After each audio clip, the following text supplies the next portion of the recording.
All right, what is going on, everybody? Welcome back to another day of SaberSim's DFS office hours. It is Thursday, February 22nd of 2024 here. NBA is back. PGA is back. PGA teed off earlier this morning. We have a big 10-game NBA Classic slate today, as well as an 11-game NHL slate. So it should be a fun day of DFS. For those of you who are new here, welcome. My name is Andrew. I'm one of the coaches over here at SaberSim. This is a show where we go over how to use the SaberSim app, answer any and all DFS related questions. You get your questions in one of three ways here. First off, send us an email, support@sabersim.com. Second, post it live in the YouTube chat. Third way, post it in the office hours channel in our Discord server. And if you're not in our Discord and want to get access to that channel, there is a link in the description of this video. You get access to our similar channels, individual sport channels, and you get access to the rest of the SaberSim team here. So apologies for no camera here. Was having some issues before I got up and running. Even my backup camera wasn't working. So we're going to go cameraless here, but I am here. Hope you guys can all hear me just fine. I made sure that you guys should be able to. And I have the screen up, so I'm ready to rock and roll. I'm happy NBA is back. If you guys missed it, we released a big update to our NBA Sims. You could find that over in the Discord channel in announcements. Matt wrote about it, so I'll just bring it up on screen for you guys. So Matt said earlier today we rolled out a huge update to the NBA Sims. Details below. Short version, the range of outcomes and correlations for projected minutes in the sim are now much more accurate, which will improve all aspects of the app, especially contest sim results. So I'm going to read the short version. You guys can go into the announcements in Discord and check out the long version. But it seems like a super cool update. Huge shout out to our models team for figuring that out and getting that update live for the second half of the NBA season here. So I'm super excited about it. I can't wait to start using it and see what results change here. So check that out if you guys missed it. But for our first question of the day, we actually got a question in from Twitter. So I wanted to get this one in here and get this one answered. Question was risk-adjusted ROI. Well, basically, is risk-adjusted ROI the best way to rank lineups? Using it, I do a lot of break-even and very minor losses. Also, is there a video that explains how to tell good chalk from bad chalk? I feel like I'm a few minor adjustments away every night. Okay, so want to talk a little bit about payout structure here. So first thing is that if you are breaking even or barely losing, that means that you are probably winning. And the reason for that is that most contests are raked 15%. If you're playing in the higher stakes, those are raked about 10%. So say you're playing a $100 single entry. Well, as soon as the slate locks and if that contest fills, that contest is worth, your entry in that contest is now worth $85 instead of $100. So, right off the bat, you are taking $15 away from your entry. So if you break even, that means that you won that $15 back. You won that 15%. So although, it may be like, hey, I'm breaking even. Like, hey, you are actually showing that you have a winning process because you are beating the rake. So that's the first thing to profit, right? You got to beat the rake and then you have to profit further, right? So then you need to take that next step, right? And that's kind of what you're looking for. So, going away from risk-adjusted ROI really isn't the way to do that, in my opinion. I think that, it's a really strong sorting metric, because what risk-adjusted ROI does is it looks at all of the other contest sim metrics and then gives the lineup a score based on all the other findings, right? So I'm going to kick off a build here. We do have a really good video in our sport documentation on risk-adjusted ROI. So you can go in here, search for RAROI. And then it says, what do ROI and risk-adjusted ROI mean? Just kind of talking about some of the differences there. So this is a really good article. Going to drop it here in the chat. So I would check this out sometime. And, I can probably just end these lineups. So let's let these lineups load. I'm going to go over to the contest tab and set us up a contest sim. All right. So lineups are loaded. Going to kick off my contest sim just so I have those sorting metrics just so we can kind of talk about them a little bit. Go over here to the right. Make sure I can see my exposures, which are just the percentage that these players are in my own lineups here. So when I do this, I'm basically just trying to kind of demonstrate the different contests and metrics and just kind of show you guys like how this all works here. So let's just let this finish.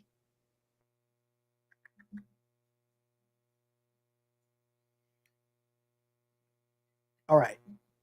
Contest sim is finished now. So I go into my metrics, right? I go to my contest sim, I open it up. I have 6 options here: ROI, risk adjusted ROI, win rate, cash rate, ROI standard deviation, and dupes. So basically everything here except for risk adjusted ROI comes directly from when the contest sim is running. So ROI describes, the total amount of money won divided by the entry fees. The win rate is, hey, how many times in our 100,000 contest sims did this lineup actually take first place? And then cash rate is how often did it get in the money? ROI standard deviation is basically describing like, the lineup has a distribution as well. And then from the distribution, you could describe it as a standard deviation. And then the dupes looks at, hey, how many times was this lineup in the set of field lineups that we used when we ran the contest sim, right? So then what risk adjusted ROI does, it's the omega ratio of the lineup, which effectively just looks at how often the lineup wins and how much it wins versus how much the lineup loses and how often it loses, and then gives it like a score based on that. So a good example is like you could have 2 lineups that are both 100% ROI. Well, one of them could bink the contest 3 times and never cash again. The other one could bink the contest once and then have a bunch of other high percentile finishes where they both get to 100% ROI, but they both get there in very different ways. So our RAROI is going to understand, hey, this first lineup that won 3 times and never cashed again is really high variance, while the other lineup is probably a less variant lineup overall, and that second lineup would grade out better. So that's why we think risk-adjusted ROI is the superior sorting metric here. And then your second question of, is there a video that explains, how to tell good chalk from bad chalk? We don't really have something like that. This is a little bit more art than science at the end of the day.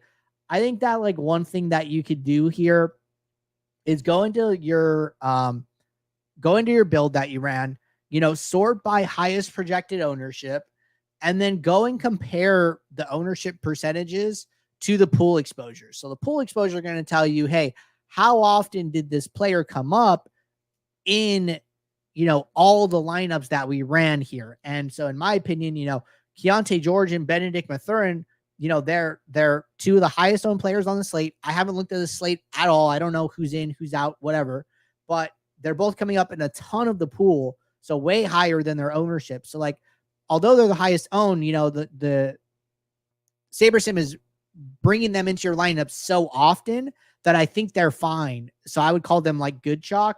And then Nemhard here, like 25% owned, but he's only in about, 7% of the pool, which is like way, way, way lower. He would probably be somebody I'd be a little more concerned about, probably on like the lower side of like closer to bad chalk, right? But I haven't looked into this at all.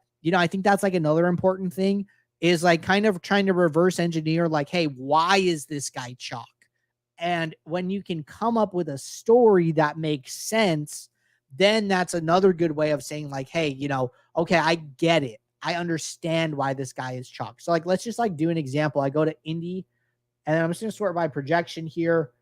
So Aaron Neesmith is out. So like, it looks like what we're expecting is like, hey, Neesmith is out. Mathurin is just going to like fill in for him, basically, like kind of 1 for 1. You can look at their positions, right? Neesmith is a shooting guard, small forward. Benedict Mathurin, small shooting guard / small forward as well. He's cheaper salary. So, Mathurin usually comes off the bench. So it looks like, hey, Neesmith is out. Mathurin is in the starting lineup. Boom. That's where the value in this extra usage is coming from. That's where the ownership projection comes from. That makes sense to me. Andrew Nemhard, as an example, like, okay, he's a point guard / shooting guard. It's not like Halliburton is out or anything. So, why is he getting, kind of this love? Maybe they're thinking that he might benefit as well, but it looks like Mathurin is like the primary beneficiary and Nemhard may be like a secondary beneficiary from Neesmith being out. So he just seems, not like he doesn't warrant as much ownership. So kind of like going through that process and trying to figure out, hey, why are these people chalk? Does it make sense? Can help you to like raise some red flags of figuring out what is good chalk and what is bad chalk. So I would try that out. All right. So that was a good question. That one came in from Twitter. So we will get a timestamp recording back over to you so you can check that out. And then I am going to jump into the Discord here. So over in the office hours channel, it looks like our first question came in from Dice Hawk here. So going to get this one in the queue. Question says, what is the best way to edit a subset of your lineup that you've already built pre-tourney? For example, say I've built 100 lineups across 6 different contests using a single build. I do more research and I want to get more of player 1 and player 2 into some of my lineups. What's the best way to edit 10 of my lineups across multiple contests to get more of a particular player in these lineups while leaving the remaining lineups the same? Well, this is like such a specific question. I mean, this one's really tough. What I would do is figure out which contest you want these 10 lineups to go into and probably just do a new build. So say I had 100 lineups, right? So this build 1, I have 100 lineups and they're for these specific, 6 contests that you said, right? Well then, hey, let's say that, I want to go and do 10 lineups different for a new set. So what I would honestly do is probably go to, we said that you said that we're pre-slate here, right? Pre-tourney. So I would open up a new build. I would run a new set of lineups. And then, say that, I run my new set of lineups, whatever. So I'm going to act like build 1 is a new set of lineups now. I would go in here and then I would do this new build and I would change the number of my lineups to 10. And then when I would go to save to my contest, I would just only check the 10 lineups, the contest that has the 10 lineups that these are going to go into. And you would effectively need a contest that only has 10 entries in it, or you would need, 10 single entries or, three maxes and a single entry, or like you would need the number to fit perfectly is basically what I'm saying into one or multiple contests. But that is probably going to be the best way to do it. And then is to use save to my contest, uncheck all the contests that you don't want this to affect, and then submit this for, fill your lineups into the one contest or the multiple contests that basically equal 10 entries is how I would do it. All right. Next question here from Atlanta Braves fan. Question says, say I'm maxing both the low stakes 150 MMEs on FanDuel, the piggy bank, and the fadeaway. Is it best to do one build with 300 lineups or 2 separate builds with 150 each and risk duplication across contests? I would just do one build of 300. That's kind of what we suggest in the DFS profit plan is, one build for your single entries and 3 maxes, one build for your 20 max and 150, entering a unique lineup into each entry. So in this case, I would just do one build and do 300 lineups. And that's exactly how I do it in my own process. All right. Question from Henry. Henry said, yesterday you talked about when to rebuild for NHL, but it was more about late swap. What about pre-lock and the updated sims that happened like 10 minutes before lock? Would you update just if line 1 changes? Yeah. So this is probably like really, really similar is that, in a lot of these sims like kind of kick off late, unless somebody gets ruled out, then you probably don't want to do it because a lot of those changes are like minor adjustments to like lower lines.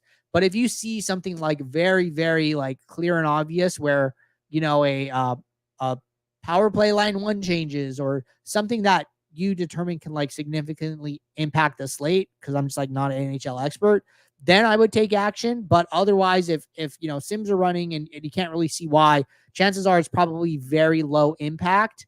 and I would just leave it alone. Atlanta Brayson said, thanks for the answer. Yeah, man, happy to help out. No worries. No problem at all. That is what I'm here for. All right, Hiker Billy said, when there is only time to run one sim for a build with multiple contests, which contest sim should I choose? Maybe the one for the contest with more entries, highest payout, or other factor. Thank you. Yeah, good question. So the way I like to handle this is one of two things. Either number one, the highest entry fees, whatever contest I have the most entry fees in, or number two is like the contest that I care the most about, or that has like the biggest prize to first. So usually, you know, if you're kind of, those things are like similar. Like if you're playing the quarter 20, the $1.20 and the $4.20, well, guess what? The $4.20 is going to have the most entry fees and the biggest prize to first. So like those things kind of go hand in hand. But yeah, I would follow one of those guidelines. Highest payout or highest entry fees usually will be one of the right answers, if not the same answer. All right. Good question. Jumping over to the YouTube chat. Question from Joseph said, you're inherently lowering the total portfolio's risk-adjusted ROI when using min uniques. Why is that? Or is it optimal compared to just entering in the top 20 to 150 top risk-adjusted ROI lineups based off one min unique? Okay, good question. So you're correct that, you know, when you run your build and you're on min uniques 1, you're going to have the 10 highest ROI lineups, risk-adjusted ROI lineups, whatever metric you're using, right? I'll use ROI because it's simple. So what you're doing when you start to increase min uniques is you are trading diversification for ROI. And the reason that we think that is okay to do is just because of the sheer variance in DFS. Elusive Smoke actually talked about this a lot. If you guys missed it, we released a really cool YouTube video yesterday or the day before here where we interviewed Elusive Smoke on his Millie Maker win here. So you guys can catch this over on the YouTube channel. It's how he won $1 million on FanDuel. This is Spencer, Elusive Smoke, talking about his process. There's a section in here called Understanding Variance in Risk in DFS. It's in, you know, the scroll bar here where you can see that he'll talk about it himself. It's also, I believe it should be timestamped here, Understanding Variance in Risk in DFS. And he talks about, you know, how high the variance is and how crazy it is. So it was really cool to hear from somebody who, you know, won $1 million and talked about a little bit about their process and their thoughts. So I would definitely watch this video if you guys haven't already. I'll drop it here in the chat, just so everybody has access to that. But it kind of goes back to that, right? So one of the best things that you could have is a set of lineups that are neutrally correlated, where the outcome of one lineup doesn't have a significant impact on the outcome of your other lineups. So the builder is like really it's not great at that inherently, right? It'll identify these spots where it thinks that the plays are just so good, and it'll just kind of jam them in. And then like, that's kind of what leads to the higher ROI.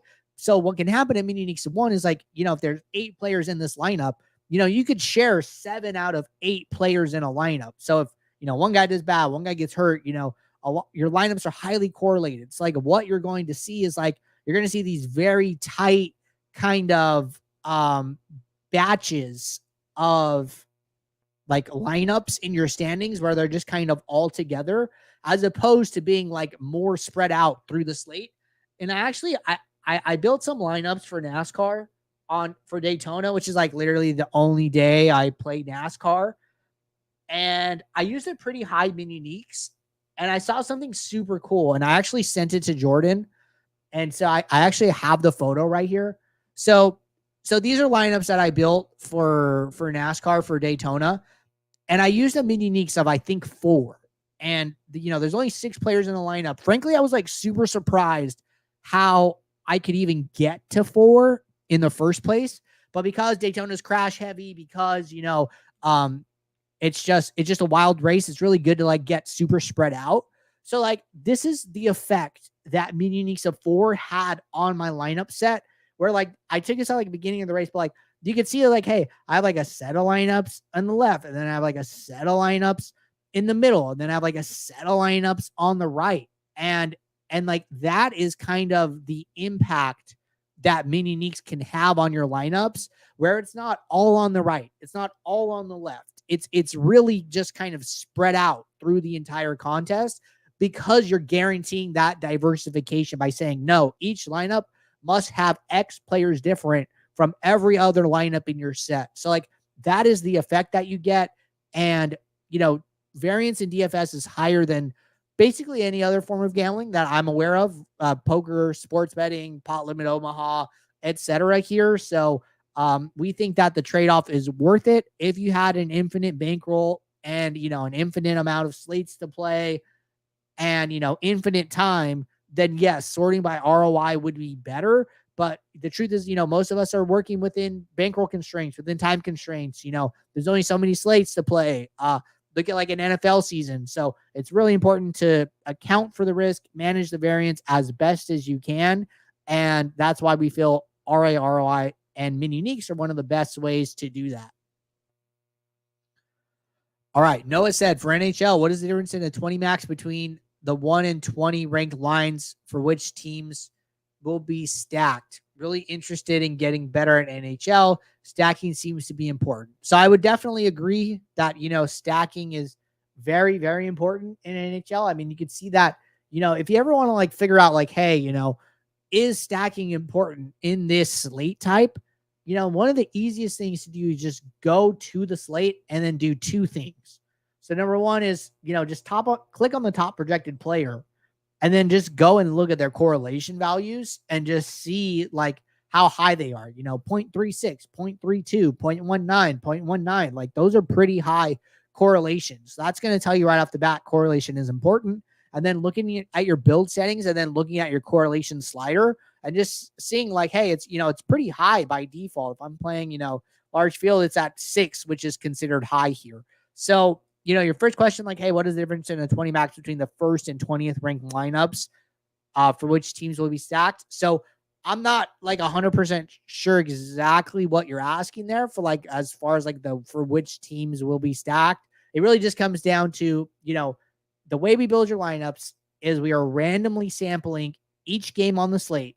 And at Sim Diversity 9, we're taking a few game sims for each game on the slate. So say 5. So we're doing 5 times 11. We're playing out all of those sims, and then we're seeing how all the players did, and we're using the average of the 5 sims as their fantasy point outcome achieved, and then we're building the best possible lineup. And then once that lineup goes into the pool, then it gets graded by whatever sorting metric you're using. So if you're using Saber Score, so after all, 500, 5,000 lineups are built, then Saber Score is going to go in and grade all of them. And then depending on the grade is where they fall within your rank. So, the lineup in 20th can change based on, hey, are you using Saber Score? Are you using a contest sim metric? Are you using a percentile? Are you using projected score? So that's what leads to these different ranks for the lineups.